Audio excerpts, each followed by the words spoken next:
Hello there and welcome back to MTG Degree. Today we are doing another episode of What Happens If, where you get to ask all of the questions and we go through the magic rules to figure out how things work.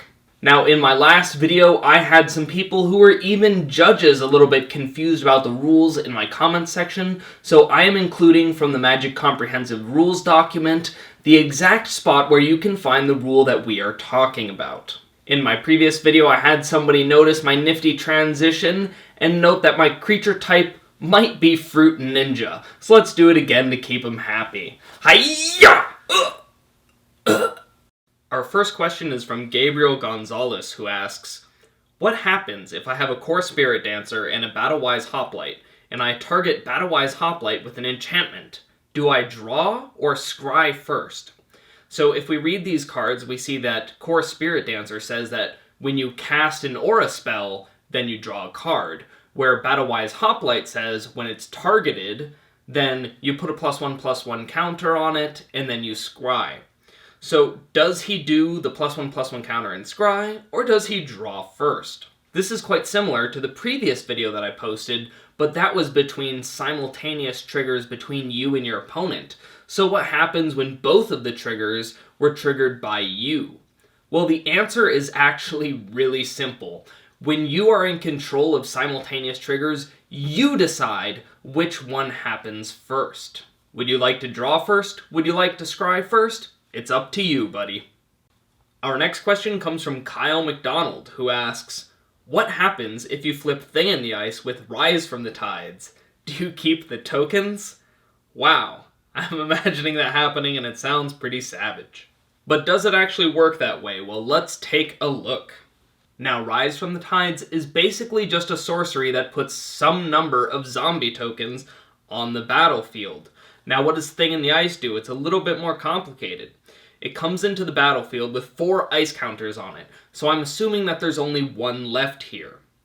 And it says, whenever you cast an instant or sorcery spell, remove an ice counter from Thing in the Ice. Then if it has no ice counters on it, transform it.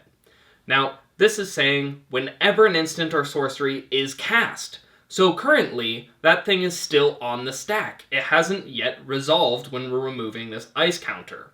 Therefore, we're removing the ice counter, transforming Thing in the Ice into Awoken Horror, and then you get your tokens. Let's just say that's a game I think that you won easily.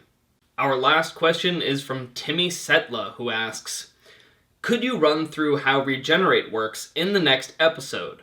I've had so many people try and explain it, but it doesn't stick. Regenerate is one of those weird old keywords that I don't think that they would personally make today, just because it's a little bit strange on how it works. Now, you said that you were having a hard time getting it to stick, so I imagine people just read you the rules and it didn't stick. So let's not do that. We're going to talk about it a little bit differently.